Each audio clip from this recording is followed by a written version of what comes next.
কমাতে পারেন। দিদি যদি মনে করেন গ্যাসের দাম কিছুটা কমাতে পারেন, কিন্তু রাজ্য মনে করতে পারে যে আমি প্রত্যেকটা গ্যাসে যতটা দাম বাড়লো ততটা আমি সাবসিডি দিয়ে মানুষকে সস্তায় আমি গ্যাস দেবো। এটা রাজ্য মনে করলে রাজ্য কিন্তু পারে। রাজ্য যদি সহৃদয়তা থাকে, রাজ্যকে দাবি করবো আমি যে গ্যাসের দাম যেটা বাড়ছে, রাজ্য যেন চেষ্টা করেছে গ্যাসের দামটা ক্ষতিপূরণ দেয় সাবসিডির মাধ্যমে, অনুদানের মাধ্যমে। আপনি সর্বত্র অনুদান দিচ্ছেন, গ্যাসের ক্ষেত্রে অনুদান দেন। আপনি যদি লক্ষ্মীর ভাণ্ডারে মা বাবা বোনদের জন্য পয়সা দিতে পারেন, তাহলে গ্যাসের জন্য পয়সা দিন, কারণ গ্যাসটা তো ব্যবহার করে মা বোনেরা, তাদের অনুদান দিন, যাতে এই গ্যাসের দাম বৃদ্ধির জন্য তাদের রান্নাঘরে যেন কোনো সংকট না হয়।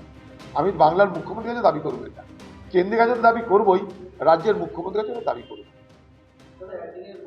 স্বনির্ভর হতে চান? পশ্চিমবঙ্গ সরকারের উৎকর্ষ বাংলা প্রকল্পের অধীনে ম্যাট্রিক্স ইনস্টিটিউট অফ কম্পিউটারে সম্পূর্ণ বিনামূল্যে প্রফেশনাল প্রশিক্ষণ নিন এবং গড়ে তুলুন নিজের ভবিষ্যৎ। কোর্সগুলো হলো কম্পিউটার সফটওয়্যার ও হার্ডওয়্যার টেকনিশিয়ান, ডাটা এন্ট্রি ও ডিটিপি অপারেটর এবং টেলারিং কোর্স। কোর্স শেষে পাবেন সরকারি সার্টিফিকেট এবং যাতায়াতের খরচ বাবদ স্টাইপেন্ড। আসন সংখ্যা সীমিত।